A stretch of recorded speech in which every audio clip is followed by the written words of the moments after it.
Hey guys, welcome and welcome back to my channel. It's been a little while since I came back and talked to you guys. I think the last time I filmed anything for YouTube was maybe about a week ago, a week or two ago.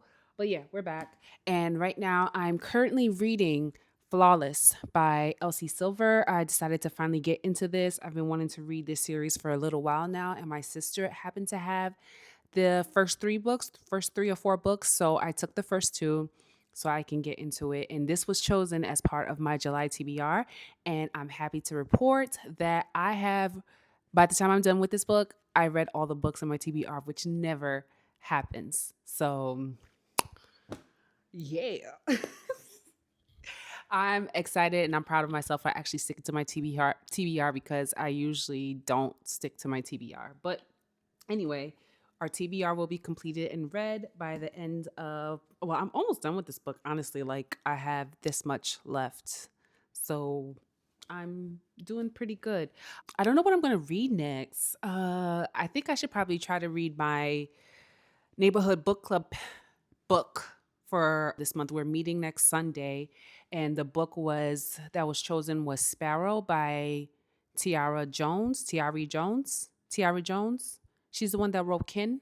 So that was chosen by one of our lovely ladies in the book club. So I think I'm gonna probably pick that up next. I don't have the physical copy. I do have the audiobook, and I think I have it on my Kindle.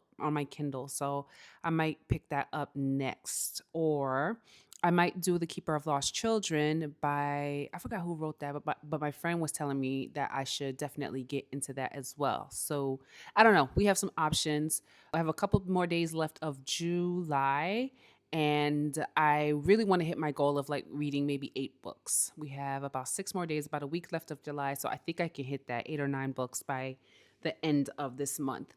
I do have to film my TBR for August and edit that. I have so much editing to do.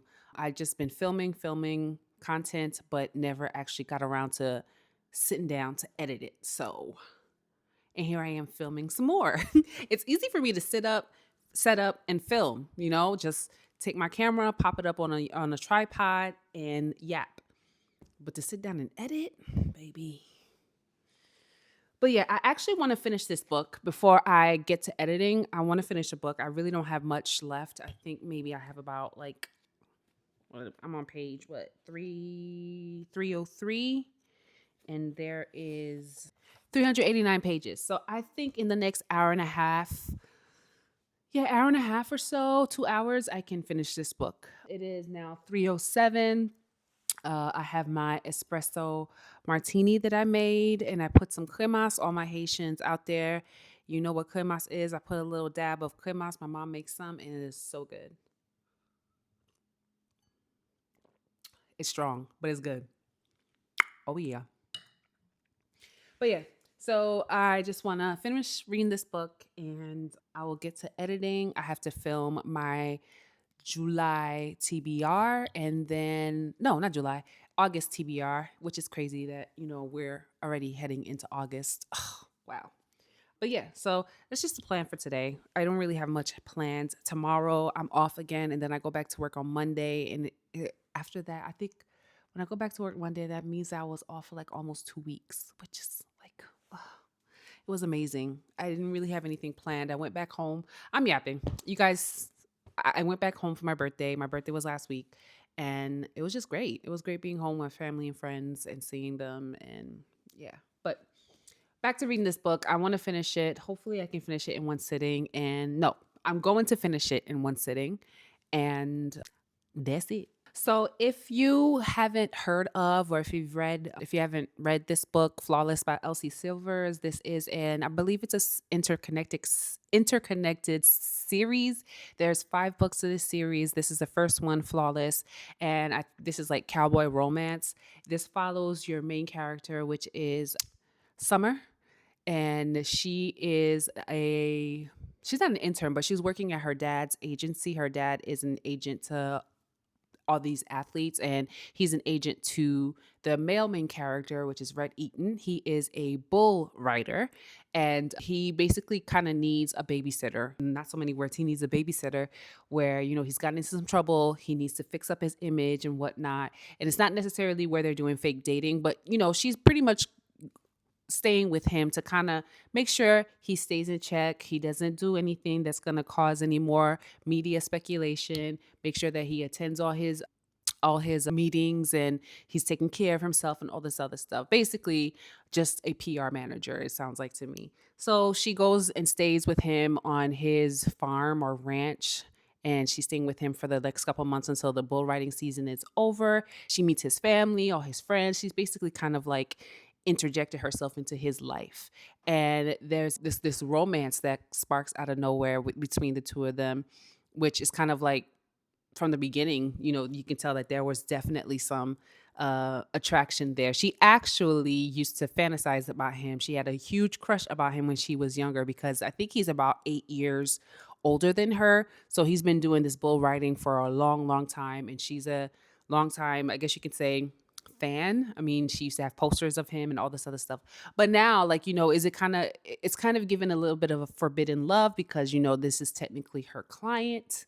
And she works for him in a way. So it's kind of a bit of forbidden love. There's some, now I'm at the part where the third act drama or third act conflict is happening. So we'll see.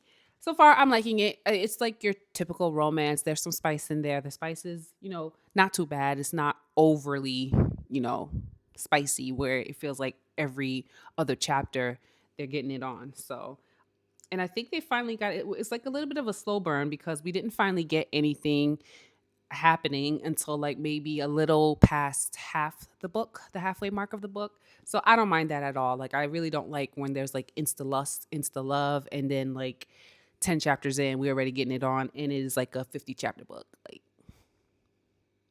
hussy. But anyway, so far I'm liking it. It's cool. I've been reading it for the past couple of days. I also was doing the audiobook, and the audiobook isn't bad neither. The narrators are good. It is dual, not duet narration. But yeah, so far so good. I'm enjoying it.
So I finished the book and it was cute. It was cute. It was a cute little romance. So this is small town romance. I think this is the first book I read that was a small town cowboy romance, I think. But it was cute. I'm not sure what my rating is going to be. Definitely didn't give me 5-star feeling, but she was cute. I definitely do see myself continuing the series. I think I do. Like I said, I think I have that the second and third book in the series. But yeah, she was cute. And I like that we got the epilogue followed them a year later, which was cute. We get to see what happens to them a year later.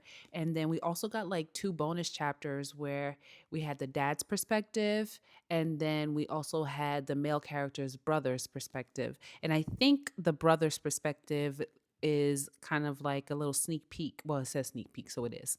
It's a sneak peek into the next book, which is Heartless. So I am excited to see what that's about. And I think I have a feeling who the main female character is going to be in the book, too. So I think I'm going to read that next. Well, not next, not right now, but I think I'm going to I'm definitely going to jump into the next book at some point, maybe next month. I do have to film my August TBR and get that going at least. And then I can get into editing because, like I said, I have so much editing to do.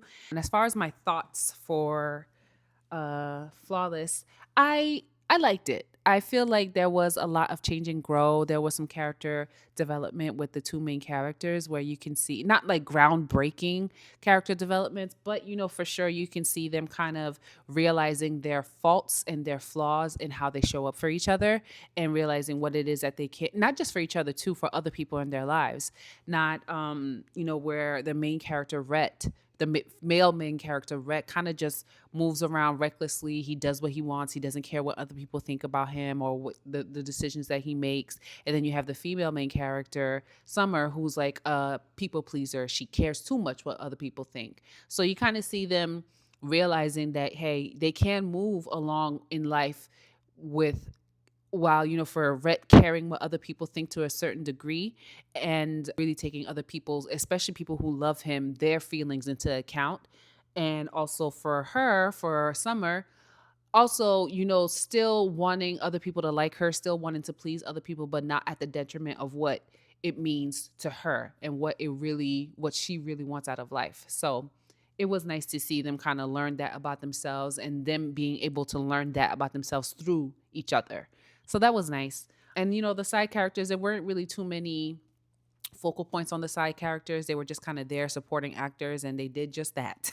Just support and just play a role. So not really memorable supporting characters, except for maybe Cade, which is his older brother. The sneak peek chapter that we got at the end of the book, we know that, I know that now, Heartless, the next book, is going to be focused on him and his story, which I'm interested in, like I said before. I think I'm going to start listening to my next book, which is my book club book, which is dang, what's it called? All right, so I just borrowed it on Libby. I have no idea what this book is about, but I think I'm going to listen to that next and get that started. And yeah, we'll see. Hold on, let me see. What is it about? Let me read. It says set in a middle class neighborhood in Atlanta in the 1980s. The novel revolves around James Witherspoon's two families, the public one and the secret one. When the daughters from each family meet and form a friendship, only one of them knows they are sisters. It is a relationship destined to explode. This is the third. Oh, okay, that's it. This is the third stunning novel from the author, deemed one of the most important writers of her generation. All right. Seems interesting enough. We shall see what this is given. So I'm going to go. I gotta fold my laundry for a bit because I do not want my stuff to get wrinkled. I gotta fold my laundry, finish that up, and then while I do that, I'll be listening to Sparrow, Silver Sparrow. Keep calling it Sparrow. But anyway, I'm yapping. Let me go and do what I have to do. Let's move on to the next book, which is Silver Sparrow by Tayari Jones. For my parents, Barbara and Mac Jones, who, to the best of my knowledge, are married only to each other. A daughter is a colony, a territory, a progeny, a spitting image like Athena sprung from her father's head. Chip off the old block, issue and spawn. Dana Lynn Yarborough. Chapter 1. The Secret. My father, James Witherspoon, is a bigamist. With wives, it only matters who gets there first. With daughters, the situation is a bit more complicated. It matters what you call things. Surveil was in such a way that the result is smooth as water. She is a magician who can make the whole world feel like a dizzy illusion. The truth is a cord she pulls from behind your ear. Maybe mine was not a blissful girlhood, but that is why my mother and I shouldn't be pitied. Yes, we've suffered, but we never doubted that we enjoyed at least one peculiar advantage when it came to what really mattered. I knew about Charisse. She didn't know about me. My mother knew about Laverne, but Laverne was under the impression that hers was an ordinary life.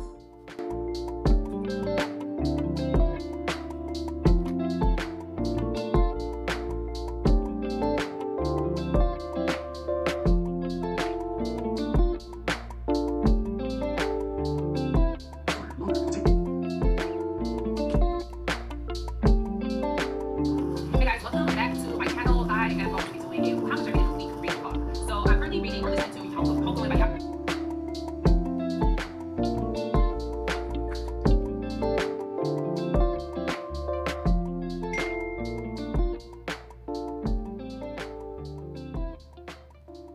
So it's been a couple days since I caught up with you guys. I think the last time I spoke with you guys, honestly, I don't even remember what book I was reading, but it's been a couple days, and now I started my neighborhood book club book, which is, I think I told you guys, I'm now reading Silver Sparrow by Tayari Jones.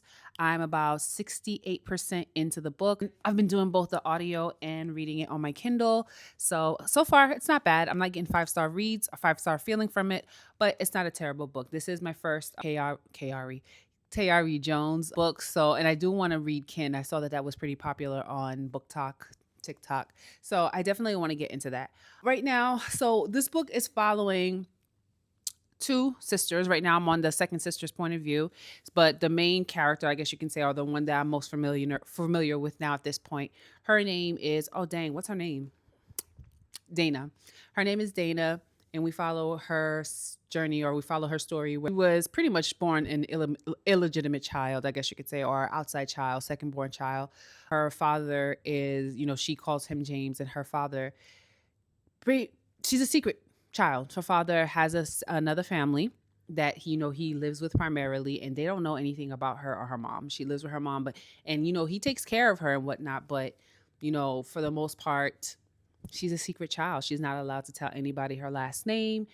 No, actually she is, but she's not allowed to tell anybody who her real father is. She's not allowed to be anywhere near her actual family. She knows of their existence. They don't know of her and her mother's existence. So we're just following, her journey as being a secret child and whatnot. Now I'm following the other sister that the primary sister, the main sister.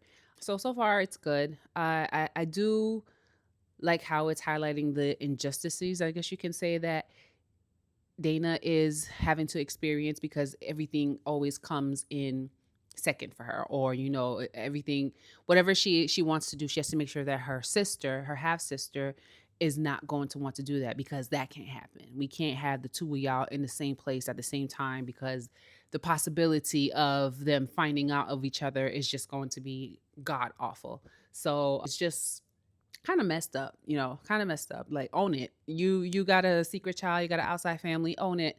It's not fair for her to have to now get scraps or not have the same experiences or opportunities as your other daughter because of your indiscrepancies.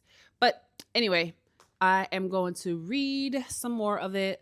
I was listening to it as I was making dinner, and my dinner was so good. I haven't cooked in ages, so I am proud of myself that I actually cooked something. And I took a picture of it and I sent it to my friends and family, because I felt the need to document it, because they all know I don't cook like that. I have a beautiful kitchen, for sure. So I'm actually 68% into the book. I'm sorry, 63% into the book. I have about 4 hours left of it. I have to find where I am on my Kindle, because I'm going to sit down and actually read, do a little bit of physical reading. Well, it's not the physical book, but you know what I mean. Do some actual reading and see how much further I get into the book.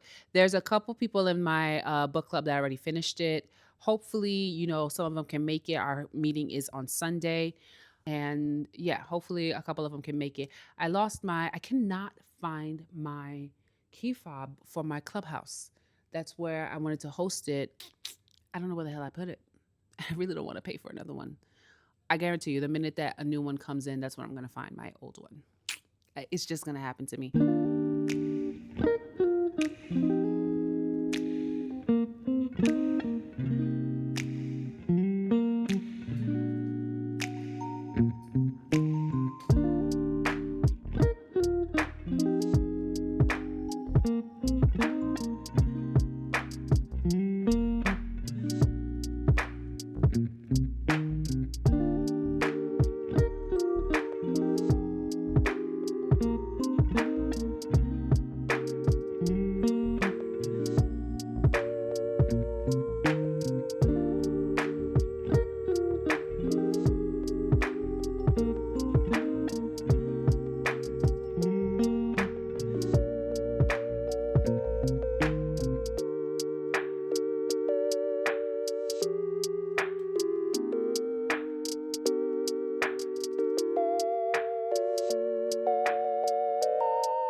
Hello, hello. It is now the next day.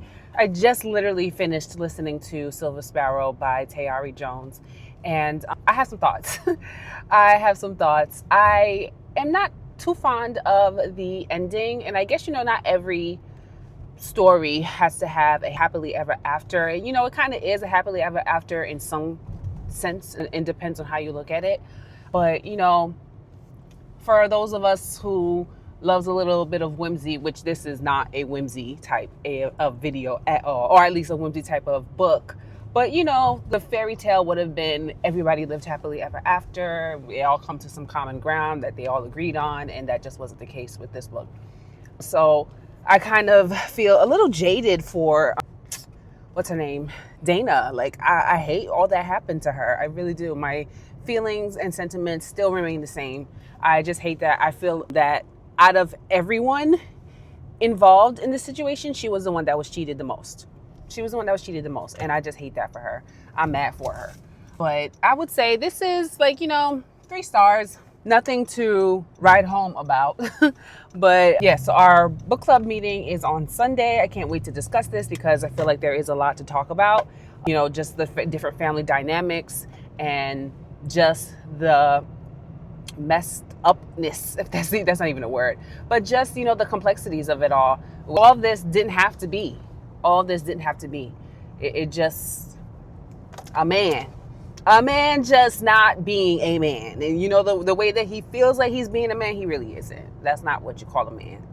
But anyway, all right, I'm just going to get a head start on my August TBR, especially since the next book that was chosen, I put it in a random wheel generator for a book for me to start. And it was Crescent City that was chosen.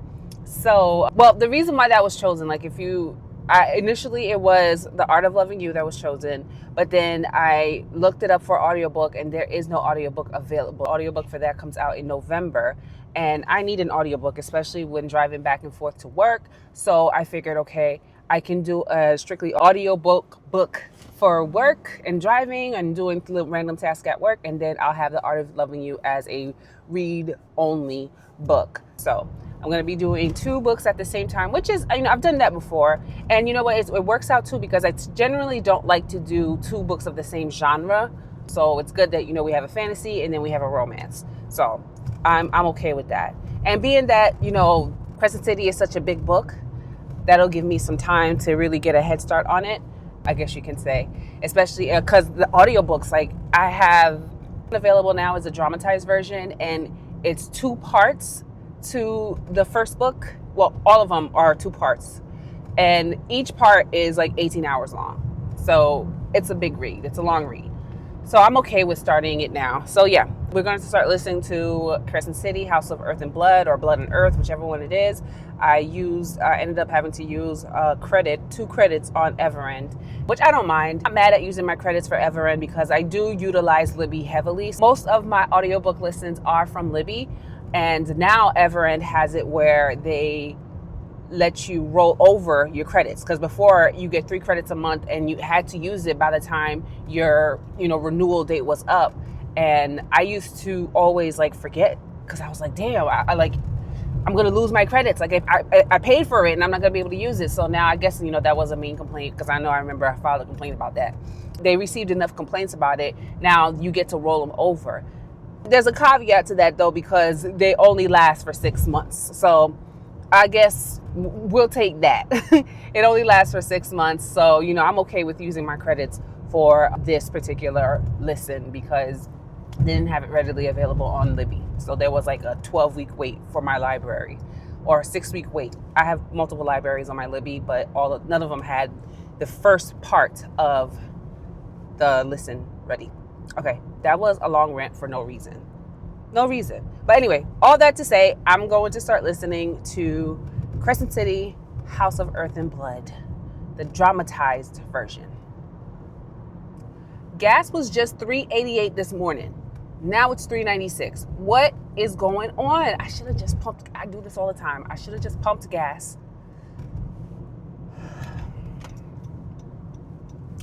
Calm down. I'm on my way to work.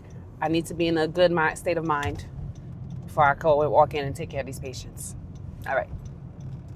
Crescent City it is. We're finally starting this journey. And I'm going to be eating my bagel. Matching tattoo of the text now scrolling down Bryce's back. And drinking my coffee. Yes, this is a big venti cup of double shot espresso, caramel espresso. So damn good. Graphic Audio.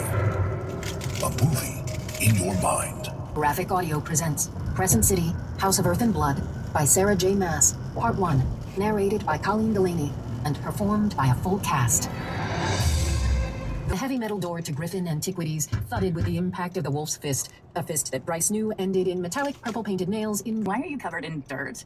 You look like you've been rootling through the garbage. What the fuck does rootling mean? Danica hopped from foot to foot, sweat gleaming on her brow. She wiped at it with a filthy hand, smearing the black liquid splattered there. You'd know. Well, bouncing off her dirty hair. It's so fucked up. Bryce's stomach churned. The human rebellion remained confined to the northern reaches of Pangea. So I will say this, I know nothing about this series besides that it is modern day fantasy. So, you know, they have the usage of cell phones and all this other stuff. So that's pretty much all I know, that there's fae. I don't really know the plot or anything else about this book or this entire series. But I do know that it is a part of the entire ACOTAR Throne of Glass universe, Sarah J. Maas universe. And that, you know, I heard that, you know, I do need to read this series before the next ACOTAR book comes out, which I would like to read that one when it does, the next two books when they do come out. So Domitus's face, she'd get her point across. There weren't many who'd dare piss off the Archangel of Crescent City, but Danica wouldn't hesitate. And given that all 7 heads of the city would be at this meeting, the odds of that happening were high. Things tended to escalate swiftly when they were in one room. There was little love lost between the 6 lower heads in Crescent City, the metropolis formerly known as Lunathian. So Each head... I didn't do too good as far as recording all of my thoughts and making this vlog of my experience listening to the first book of Crescent City. So we're gonna do better with the second book, which I already started. But yeah, so I finished the first one and I really, really loved it. I didn't give it a rating yet.